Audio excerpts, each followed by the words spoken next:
I'm Joe Catalano with an AM Quincy news update for Tuesday, July 2nd. Parts of Quincy experienced a brief power outage early this morning. It happened at about 5:15 a.m. when power went out in parts of Quincy Center and Wollaston. The outage only lasted about a minute. However, it was enough to trigger multiple burglar alarms that kept police busy for a while this morning. The cause of the outage is unclear.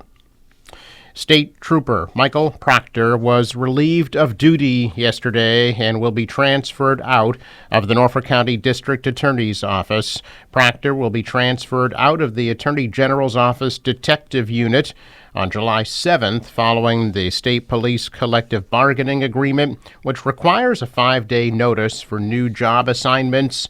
State Police said the decision is separate from the ongoing internal investigation. Proctor has been placed on leave, which means while he is technically on the force and being paid, he is not allowed to function as a state trooper. Proctor was the lead investigator on Karen Reed's case for the Norfolk County District Attorney. He's been on the force for about 10 years. Reed's attorneys accused him of covering for witnesses who are also his friends and planting evidence. He says he's not guilty of any wrongdoing. The defense has also questioned the relationship Proctor and his wife had with Canton Selectman Christopher Albert and his wife. Albert is the brother of retired Boston police officer Brian Albert, who owned the home where John O'Keefe's body was found in 2022. Proctor has denied all allegations of bias and wrongdoing. Proctor testified for the prosecution during the trial. His text messages during his investigation of Karen Reed were read aloud in court. Governor Healy said she was disgusted by the messages and said Proctor's messages could damage police work across Massachusetts. A Massachusetts individual charged with assault with intent to murder after 6 people, including 4 girls at a movie theater, were stabbed and wounded in separate attacks, has been recommitted to Bridgewater State Hospital for further evaluation on criminal responsibility. A judge ordered the extended evaluation after 26-year-old Jared Ravizza of Martha's Vineyard appeared in Plymouth District Court yesterday. A lawyer representing Ravizza declined to comment. Ravizza was arraigned in May in connection with the stabbings of 2 employees at a McDonald's in Plymouth. Ravizza has also been charged with 8 counts of assault in connection with the stabbings of the 4 girls ages 9 to 17 at a movie theater in Braintree on May 25th. Authorities said the attack occurred before Ravizza drove south to Plymouth, where the fast food workers were stabbed. A dangerousness hearing has been continued until next week. A person was beaten with a baton in a road rage attack on a highway in Cohasset last Friday.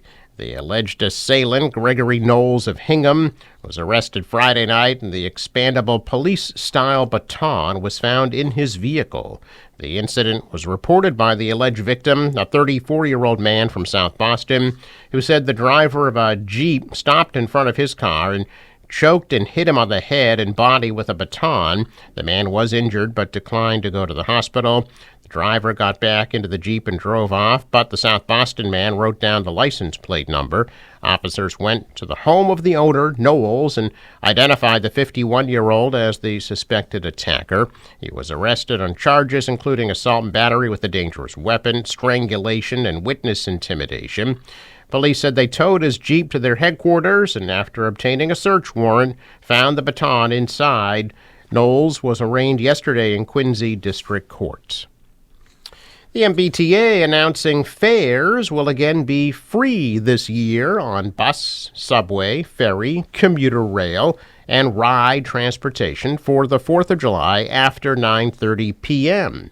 Boston is regularly predicted to host over 1 million visitors for the July 4th holiday. To accommodate increased ridership, the T is encouraging travelers to plan their commute in advance and reminding riders of its holiday service schedule. Public is encouraged to take public transportation to and from the Boston Pops Fireworks Spectacular at the Hatch Shell on the Esplanade and to other holiday events. Boston Harbor Fest, billed as one of the country's largest 4th of July festivals, began yesterday with the arrival of a U.S. Navy ship, the USS Oscar Austin. An Arleigh Burke-class destroyer docked at Black Falcon Cruise Terminal in South Boston, where tours are being offered this week. The vessel, which entered service in 1998, is named for Medal of Honor and Purple Heart recipient Private First Class Oscar P. Austin.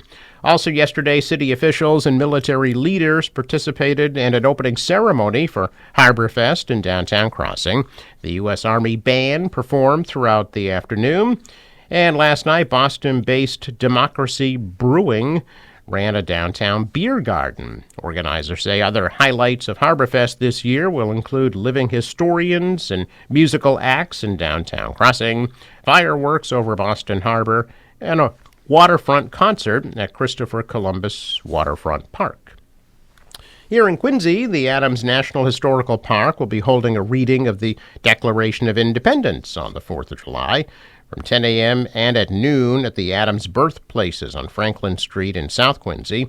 A historical reenactor will be portraying John Adams. There'll be live music by the Larry Gall and the Concords, and the event will be outdoors. It is weather dependent, but it is free and open to the public. And a performance of Jefferson and Adams, a stage play by Howard Ginsburg, will begin on the 4th of July at 2 p.m. at the United First Parish Church in Quincy Center. The play centers on the friendship between John Adams, Thomas Jefferson, and Abigail Adams. That is also free and open to the public.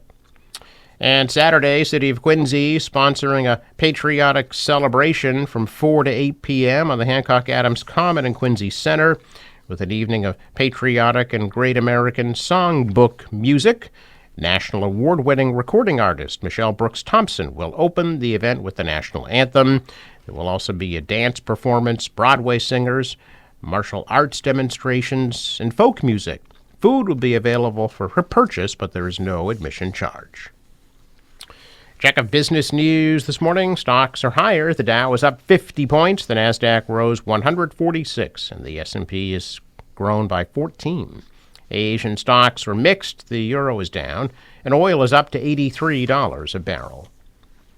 In sports, Red Sox open a series with the Marlins in Miami tonight at 6:40. The National Weather Service forecast for today, sunny and warm, high of 84 degrees. For tonight, partly cloudy, low 54. Tomorrow, hazy, warm, and humid, high of 86. 4th of July will be hot and humid on Thursday with a high near 90, and still pretty muggy with hot conditions Friday and a high 89. For the boater today, waves about a foot.